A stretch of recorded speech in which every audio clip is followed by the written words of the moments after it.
प्रभु यीशु मसीह के नाम में आपको अनुग्रह और शांति मिले। एक धनी व्यक्ति था और उसकी पत्नी थी और छोटा बेटा था। और किसी कारणवश कुछ ऐसा हुआ कि उसकी पत्नी मर गई, जल्दी ही मर गई और बेटा बहुत छोटा था। और ये धनी व्यक्ति वापस शादी करना नहीं चाहता था। तो उसने एक एडवर्टाइजमेंट दिया जांच पड़ताल की और एक हाउसकीपर को, एक रिस्पेक्टेबल स्त्री को उसने काम दिया कि घर कारोबार का ध्यान रखें और विशेषकर बेटे का ध्यान रखें। है ना? ये ऑब्वियस बात है कि वो बेटे से बहुत प्यार करता था, उसका अपना इकलौता बेटा था और उस पर काफ़ी आशा उसने लगा रखी थी। और ये हाउसकीपर भी जो थी वो बेटे का वास्तव में बहुत ध्यान रखती थी और एक माँ की तरह ही उसको बहुत प्यार करती थी, संभालती थी। और कुछ ऐसा हुआ दुर्भाग्य से कि बेटा भी मर गया। है ना? हमें घटना में नहीं बताया जाता कैसे मर गया, वो किसी बीमारी से मरा या एक्सीडेंट से मरा, लेकिन ये बेटा मर गया। पहले पत्नी मर गई और फिर बेटा मर गया। कोई कहेगा ये तो ऐसा लग रहा है कि काल्पनिक कहानी है, कुछ भावुक बनाने के लिए ये कहानी बताई जा रही है, लेकिन ऐसा नहीं है। एक मेरा अपना कलीग है जिसकी पत्नी मर गई और थोड़े ही समय बाद, कुछ ही महीनों में, उसका बेटा कार एक्सीडेंट से मर गया। तो ऐसा ही इस व्यक्ति के साथ हुआ और अब इसका दिल टूट गया, बहुत दुखी था, मानो कि सब कुछ इसका चला गया। तो इसके जीवन भी बहुत जल्दी से दुख में रहते हुए ये भी मर गया। इसके कोई रिश्तेदार थे नहीं जिनके साथ इसका कुछ रेगुलर बातचीत थी या कोई ऐसा संबंध था, और इसलिए इसने कोई विल नहीं लिखा और बहुत इसके पास प्रॉपर्टी थी, संपत्ति थी, और इसलिए बड़ा सवाल उठा कि इसकी सारी प्रॉपर्टी और संपत्ति का कौन वारिस होगा, क्योंकि अपना विल लिखकर नहीं गया था। तो फिर लोगों ने यही सोचा कि अब इसकी प्रॉपर्टी नीलाम होगी और सरकार इसको कब्जा लेगी, मतलब इसको टेक ओवर कर लेगी। तो एक दिन ऐसा आया जब इसके सामान का, मकान का, प्रॉपर्टी का, संपत्ति का नीलामी की एडवर्टाइजमेंट हुई और लोग फिर नीलामी में सामान खरीदने के लिए आए। ये बात कोई अजीब नहीं है, ये कॉमन बात है, ऐसी होता है। तो वो जो हाउसकीपर थी वो कोई अमीर स्त्री तो थी नहीं, लेकिन फिर भी उसने सोचा कि मैं जाकर देखती हूँ कि मैं क्या खरीद सकती हूँ। तो वो भी उस नीलामी में, ऑक्शन में पार्ट लेती है और उसको मालूम था घर में क्या क्या सामान था, लेकिन उसके पास इतने पैसे नहीं थे कि वो महंगी कारपेट खरीद सके या उसका सोफ़ा या और फर्नीचर खरीद सके। लेकिन बाद में नीलामी में उस बेटे का फोटो जो हमेशा दीवार पे रहता था, उसकी नीलामी का टर्न आया, मौका आया, और कोई उस बेटे के फोटो को खरीदने में इंटरेस्टेड नहीं था।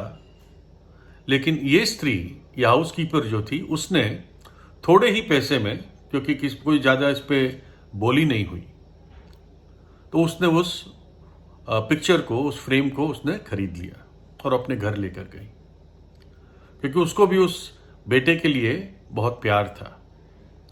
और जब घर गई उसने कहा कि मैं इसको अच्छी तरह से पॉलिश करके इसको अपने वॉल पे लगाऊंगी, दीवार पर लगाऊंगी। तो उसने उस फोटो को पीछे से खोला ताकि पॉलिश के लिए दे सके, तो देखा तो एकदम कुछ कागज गिरे। जब उसने फ्रेम को खोला तो फ्रेम के पीछे के हिस्से से कुछ कागज गिरे। तो वो कागज लेकर वो वकील के पास गई और कहा कि ये इनके बेटे के फोटो में, फ्रेम में कागज पड़े हुए थे। तो वकील ने उसको देखा और कहा, लगता है तू तो बहुत धन्य हो गई, क्योंकि इस कागज में लिखा है कि जो भी मेरे इस बेटे की तस्वीर को खरीदेगा, मेरी सारी संपत्ति उसी को जाएगी, है ना। और यहां पर एक बहुत बड़ा सत्य हमारे सामने आता है कि परमेश्वर ने भी इस जगत को अपने पुत्र का वरदान दिया है ना। देखिए, लिखा है यूहन्ना 3 अध्याय उसकी 16 और 17 में, क्योंकि परमेश्वर ने जगत से ऐसा प्रेम किया कि उसने अपना इकलौता पुत्र दे दिया, ताकि जो कोई उस पर विश्वास करे वो नाश न हो, परंतु अनंत जीवन पाए। परमेश्वर ने अपने पुत्र को जगत में इसलिए नहीं भेजा कि जगत पर दंड की आज्ञा दे, परंतु इसलिए कि जगत उसके द्वारा उद्धार पाए। प्रभु यीशु मसीह ने खुद कहा यूहन्ना 14:6 में, मार्ग, सत्य और जीवन मैं ही हूं, बिना मेरे द्वारा कोई भी पिता के पास नहीं आ सकता।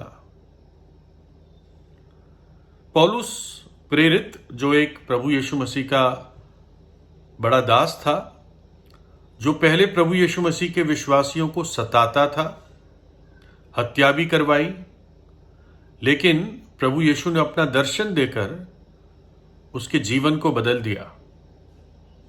और तब वो कहता है, और मैं शरीर में अब जो जीवित हूं, तो केवल उस विश्वास से जीवित हूं जो परमेश्वर के पुत्र पर है, जिसने मुझसे प्रेम किया और मेरे लिए अपने आप को दे दिया।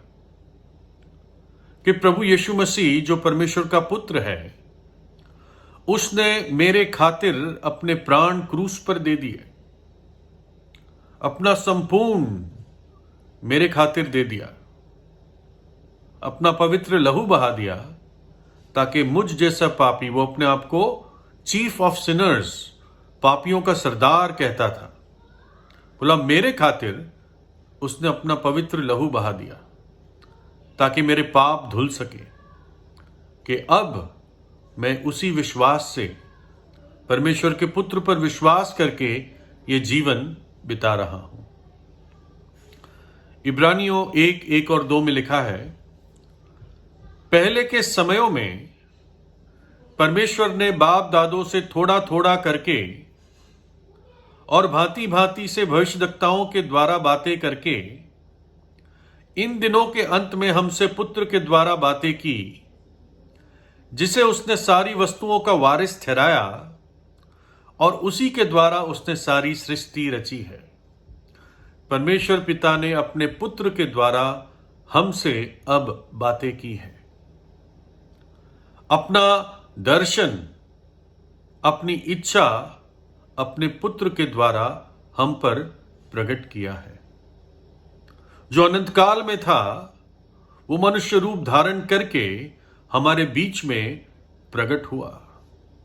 2020 ईस्वी इस बात का सबूत है कि परमेश्वर का पुत्र इस धरती पर प्रकट हुआ, एक कुंवारी के जरिए बालक के रूप में जन्म लिया और उस कलवरी के क्रूस पर अपना स्वयं का बलिदान दे दिया। पहला यूहन्ना 5 में लिखा है, जिसके पास पुत्र है उसके पास जीवन है, और जिसके पास परमेश्वर का पुत्र नहीं उसके पास जीवन भी नहीं है। यूहन्ना 17:3 में, और अनंत जीवन ये है, प्रभु यीशु ने कहा, और अनंत जीवन ये है कि वे तुझे, जो अद्वितीय सच्चा परमेश्वर है, उसको और यीशु मसीह को जिसे तूने भेजा है जाने। कि वे यूहन्ना 20 अध्याय 30 और 31 में यीशु ने और भी बहुत चिन्ह चेलों के सामने दिखाए जो इस पुस्तक में लिखे नहीं गए, परंतु ये इसलिए लिखे गए कि तुम विश्वास करो कि यीशु ही परमेश्वर का पुत्र मसीह है और विश्वास करके उसके नाम से जीवन पाओ। ये सबसे मुख्य बात है कि यीशु ही परमेश्वर का पुत्र मसीह है और विश्वास करके उसके नाम से जीवन पाओ। उद्धार या मुक्ति या मोक्ष या सैल्वेशन या नजात ये विश्वास से प्राप्त होती है, और विश्वास प्रभु यीशु पर जो परमेश्वर का पुत्र है। जिन्होंने यीशु पे विश्वास किया उनको परमेश्वर ने अपनी संतान होने का अधिकार दिया। जैसे उस धनी व्यक्ति की इच्छा थी कि जो भी मेरे पुत्र की तस्वीर को खरीदेगा सब कुछ उसका होगा, वैसे ही ये परमेश्वर की इच्छा है कि मैं और आप अनंत जीवन के लिए उसके पुत्र पर विश्वास करें। इसमें कोई हमारी तरफ से तर्क का कोई भी स्कोप नहीं है ना। इसमें कोई बढ़ाने घटाने की कोई बात नहीं है। ये उसकी इच्छा है और उसकी इच्छा उसके जीवित लिखित वचन में प्रकट है। तो इसलिए आपको विनती यही है कि आप प्रभु यीशु पे विश्वास करें, अपने पापों से पश्चाताप करें और उसको हृदय में बुलाएं, क्योंकि उसी ने आपसे प्रेम किया और आपके खातिर अपने प्राण कलवरी के क्रूस पर दिए। तीसरे दिन जी उठा, युगान युग जीवित है। परमेश्वर जो अनंत काल में रहता था वो अपना दर्शन देने के लिए हमारे खातिर इस धरती पर आया। प्रभु यीशु के पास आइए, उससे प्रार्थना कीजिए। परमेश्वर आपको आशीष दे।